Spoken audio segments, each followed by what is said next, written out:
పోర్టల్లో కొత్త చిక్కులు చుట్టుముట్టాయి. రాష్ట్రంలో 2017 నుంచి 2018 మధ్య చేపట్టిన భూ దస్తాల ప్రక్షాళన కార్యక్రమంలో కొన్ని జిల్లాల్లో రెవెన్యూ సిబ్బంది జారీ చేసిన పట్టా పాసు పుస్తకాల్లో ఇష్టారీతిన విస్తీర్ణాన్ని నమోదు చేశారు. అదే సమాచారాన్ని ధరణి పోర్టల్లో ఎక్కించి దీన్ని భూభారతిలోకి అప్లోడ్ చేశారు. ఈ క్రమంలో మూల సర్వే నంబర్లలో ఉన్న భూమి కన్నా ఎక్కువ విస్తీర్ణం ఉండటం ఇబ్బందికరంగా మారింది. కొన్ని జిల్లాల్లో 50,000 ఎకరాలకు పైగా విస్తీర్ణాలు పెరిగినట్టు తెలుస్తోంది. ఇందులో ఉమ్మడి రంగారెడ్డి జిల్లాలో 30,000, సంగారెడ్డిలో 15,000, నల్గొండ జిల్లాలో 20,000 ఎకరాల వరకు ఎక్కువ విస్తీర్ణాలు పెరిగాయి. రాష్ట్ర వ్యాప్తంగా కలుపుకుంటే అదనపు విస్తీర్ణం 5 లక్షల ఎకరాల కన్నా ఎక్కువ ఉన్నట్టు అంచనా. రాష్ట్రంలో రైతు బంధు కింద ఏడాదికి 10,000, కేంద్రం పీఎం కిసాన్ సన్మాన్ నిధి కింద 6,000 అందించడంతో స్థానిక రెవెన్యూ సిబ్బంది సాయంతో కొందరు భూమి విస్తీర్ణాన్ని పెంచారని తెలిసింది. 1956లో రీసర్వే సెటిల్మెంట్ రిజిస్టర్ను రెవెన్యూ శాఖ రూపొందించగా దీనినే సేత్వార్ అని పిలుస్తారు.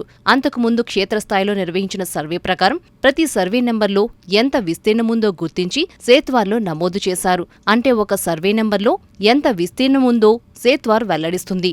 దీని ప్రకారమే పహాణీలు 1B అమలు చేస్తూ వస్తున్నారు. 2017 సెప్టెంబర్ నుంచి రాష్ట్రంలో ఎల్ఆర్యూపీ చేపట్టగా భూదస్త్రాల నవీకరణ చేపట్టి రెవెన్యూ పోర్టల్లో అప్లోడ్ చేసే క్రమంలో తప్పులు చోటు చేసుకున్నాయి. చాలా జిల్లాల్లో నవీకరణ జరగని సమాచారాన్ని అప్లోడ్ చేశారు. మూల సర్వే నంబర్లలో ఉన్న భూమి కన్నా ఎక్కువ విస్తీర్ణాలను పోర్టల్లోకి ఎక్కించారు. ఈ సమాచారం ఆధారంగానే కొత్త పాస్ పుస్తకాలు జారీ అయ్యాయి.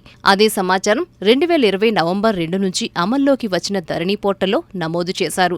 ఆర్ఓఆర్ 2020లో అదనపు విస్తీర్ణాల సమస్యను పరిష్కరించడానికి ఎటువంటి నిబంధనలు లేవు. ఈ పెరిగిన విస్తీర్ణాలు 2019 నుంచి రెవెన్యూ దస్త్రాల్లో అమల్లోకి వచ్చింది. ఆర్ఎస్ఆర్ సమస్య కారణంగా ఒక్కో జిల్లాలో వేల మందికి భూ విస్తీర్ణాల్లో కోతలు, కొందరికి విస్తీర్ణం పెంచి పాస్ పుస్తకాలు జారీ చేయడంతో అదే సర్వే నంబర్లోని మరికొందరికి తక్కువ విస్తీర్ణంతో పాస్ పుస్తకాలు ఇచ్చేశారు.